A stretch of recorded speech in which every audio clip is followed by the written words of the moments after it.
I first met Samson on a muggy August morning when the stables smelled of hay and pluff mud, and the air tasted faintly of salt.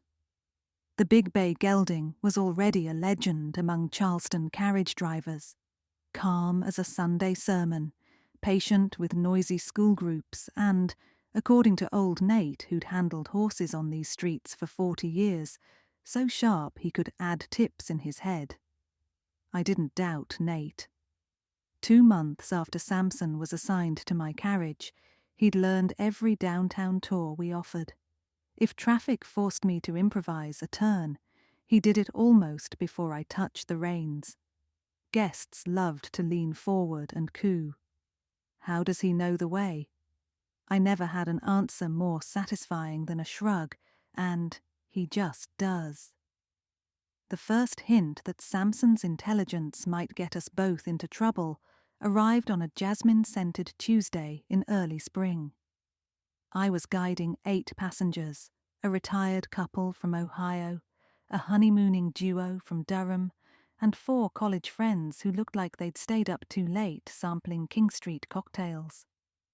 We'd just clopped past the pastel row houses on East Bay when Samson slowed and flicked an ear left toward Atlantic Street. "That's not on today's route, boy," I murmured, but his neck stayed stiff, waiting.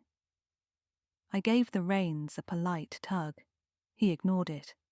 Half the guests laughed. Everyone loves a horse with opinions, so I indulged him and let the wheels crunch south. We rolled beneath live oaks dripping Spanish moss until Samson halted in front of a 3-story federal manor whose wrought-iron balcony resembled lace. I launched into a breezy spiel about the Trad family, rice fortunes, and earthquake bolts, all the usual patter. The stop didn't seem remarkable until the next morning, when the newspaper screamed, "Brazen art heist at Trad House."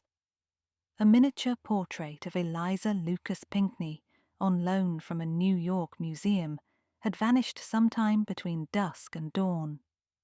The thief bypassed expensive silver and went straight for the painting. The article quoted an insurance adjuster calling it surgical work. I folded the paper and stared at Samson, who nosed my pocket for apple slices. "You're not moonlighting as a cat burglar, are you?" I asked. He snorted, offended. Still, the coincidence nagged. Samson had dragged me to the Trad house barely 12 hours before the theft. Horses spook at plenty, garbage trucks thunder, puddles that look like portals to Hades, but premonitions of crime. That was new. I chalked it up to chance until 3 weeks later. We'd just finished a morning loop when Samson plodded past the stable gates without pausing for his well-earned oats. He headed straight down Meeting Street, hooves ringing like a dinner bell. I reined him in beside the Miles Bruton house, a grand double-door mansion with lion-headed knockers. "Fine," I muttered. 15-second photo stop, then lunch.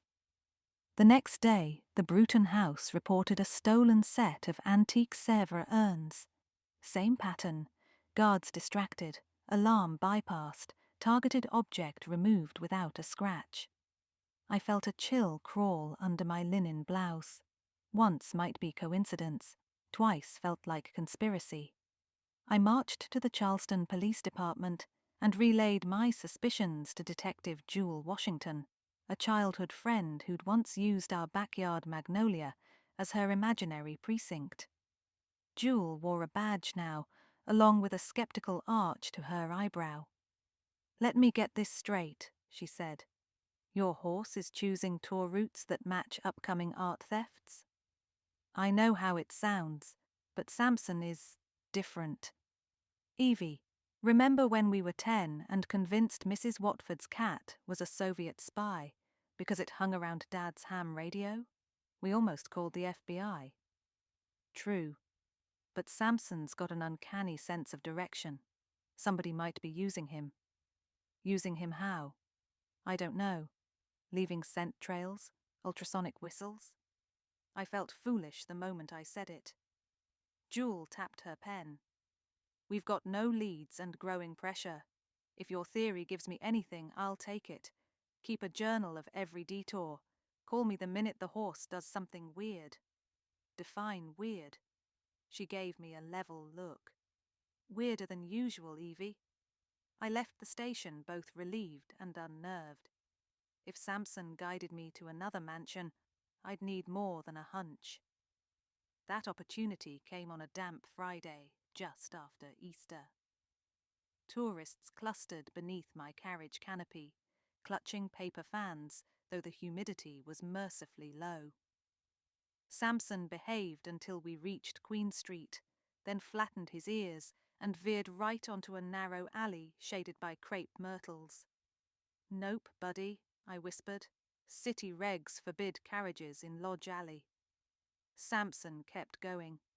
The wheels jolted over cobblestones, guests squealing in delight at the unscheduled intimacy of old brick walls. We emerged beside the Pinckney Porcher house, pride of architect Augustus Pugin's brief Charleston period. Sampson stopped so abruptly that one of the Durham honeymooners nearly spilled onto my lap. That night I fed him an extra portion of oats and phoned Jewel. "Pinckney Porcher," I said. "You might want to stake it out."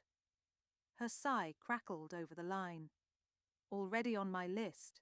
We installed cameras yesterday." "Wait, why?" "Because the owner received an anonymous note. Lovely Pugin lines deserve new eyes." Looks like our thief is getting cocky. At 2 a.m, Jewel texted, "Painting gone. Cameras spoofed with looping footage. No sign of forced entry." I stared at Sampson dozing in his stall, flicking his tail, and whispered, "What do you know that we don't?" The next morning, I arrived early with a backpack containing carrots, a notebook, and a pocket recorder. While the stable hands prepped harnesses, I led Sampson to the edge of the paddock. "All right, Professor," I said. "Class is in session." I played a series of sounds from my phone. Dog whistles at different frequencies, children laughing, steamboat horns, even the clink of crystal glasses. Sampson blinked politely, but offered no epiphany. I tried scents, lavender sachets, cinnamon gum, my grandmother's rose perfume. Nothing. Finally, I perched on a hay bale and watched the other drivers hitching their teams. Sampson's ears tracked the scene like satellite dishes. When a new guide named Roland climbed aboard his carriage and clicked his tongue in a distinct triple beat, tick, tick, tick, Sampson's head jerked, nostrils flaring. Roland was a smooth-talking history graduate student who'd joined coastal carriage tours a month earlier. He dressed the part of a gentleman planter, all seersucker and straw boater. His horse, Clementine, responded to that triple click by stepping sideways, clearing room for Roland's passengers. I waited until Sampson exhaled before repeating the sound myself. Tick, tick, tick.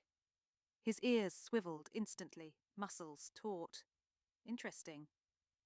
At noon, I traded shifts with Roland so he could attend a seminar. As he dismounted, a slip of paper fell from his vest pocket. I scooped it up reflexively. "Thanks," he said, snatching it before I read more than a line. "Dock Street Theatre, 11:45 p.m, West Entrance. Odd hour for a theatre date." After work, I met Jewel at Carmela's cafe for cannoli and theories. Over espresso foam, I recounted the click, the horse's reaction, and the clandestine note. "Could be nothing," she said, "but I'll run Roland's name." By the time I walked home along the Battery, a salty breeze rattling palmetto fronds, Jewel texted, "Roland Kingsley, 28, thesis on antebellum architectural symbolism, interned at 2 house museums recently robbed. No priors." I whistled. "Sampson, old boy," I muttered. "We might be on to something." Saturday dawned with pewter skies and a drizzle that turned the harbour to mercury. Crowds thinned. We gave only 2 tours before noon. Roland stayed in the stable office, citing soggy conditions, but I convinced our manager to let him ride front seat on my last circuit to learn my hurricane humour routine. We rolled past St. Michael's bell tower when Sampson's ears pricked forward. I pretended to fuss with the mic and murmured, "Tick, tick, tick." His pace quickened toward Rutledge Avenue. Roland shifted beside me. "New shortcut." "Just reading the horse," I said. Sampson stopped in front of the Fenwick mansion, a private residence unknown to most tourists. Roland's breath hitched. He recovered quickly, launching into improvised facts about Flemish Bond brickwork. Our passengers oohed appreciatively, unaware he'd never seen the place before. That night, Jewel and I inspected Sampson's bridle. Tiny notches marred the leather near the bit, until then dismissed as ordinary wear. Under a magnifier, they formed clusters. 3 dents, pause, 2 dents, pause, 3 dents. Sounded familiar. Tick, tick, tick, tick, tick, tick, tick, tick. Someone had embedded cues in Sampson's gear. "This is Morse," Jewel said, "but not dots and dashes, just beats.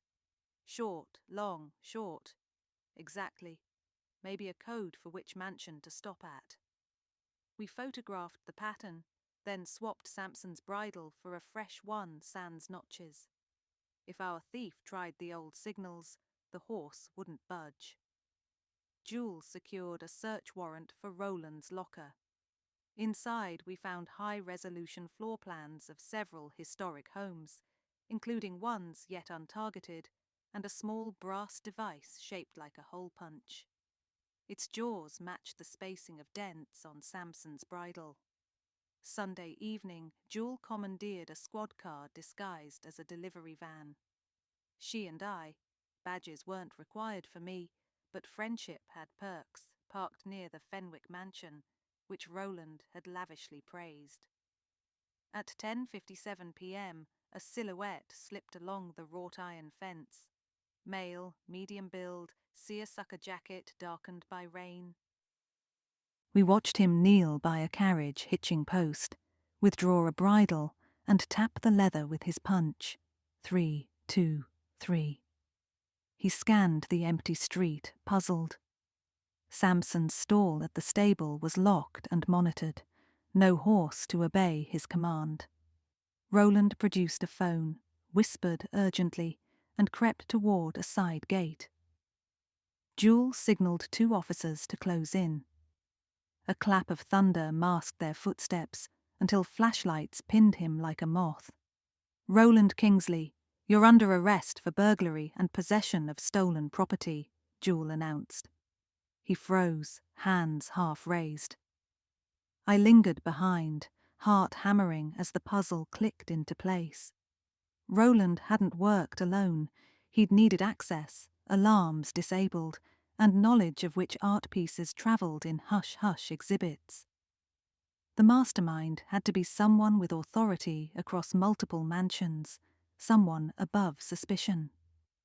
Monday morning, I arrived at the stable early and found our manager, Mr. Landress, oiling harness buckles. His handshake trembled. News of Roland's arrest had sprinted through staff phones overnight. "Shocking," he said, "but good riddance." "Indeed," I replied, watching his hands. Each movement was economical, like a man who'd repaired leather for decades. On the wall hung a photograph of Landress at age 20, holding a trophy for carriage driving. Old Nate once told me the manager still moonlighted as a consultant for house museums, advising on period authenticity. "Busy weekend," I added casually. "Pinkney Porcher wants Sampson for a private event. They love that he stops on cue." "On cue?" Landress's eyes flicked up. "Yeah, you know, 3 clicks, 2 clicks, 3 clicks. Works like magic." He froze. The oil can dripped onto the floor, leaving a dark blot. I smiled gently. "Only problem is someone replaced his bridle. So the code doesn't work anymore. Landris swallowed. Code? Bridle? I don't... Save it, I said, stepping back as Jewel emerged from the tack room. She'd waited there, per plan, while I laid the trap. We found the rest of the stolen art in your storage loft, wrapped like Christmas. Roland talked, but the bridle notches told the real story. Landris sagged, decades of confidence leaking out like air. It was harmless, he muttered. Museums let treasures rot in dusty rooms. I wanted them in private collections where they'd be adored. By adored, you mean sold, Jewel said. Samson was your courier. Tour routes can't be planned last minute without city permits, but a horse that decides to stop gives perfect cover for scouting. Landris's genius had been exploiting Charleston's strict carriage regulations. Drivers must follow pre-approved itineraries chosen by lottery each morning.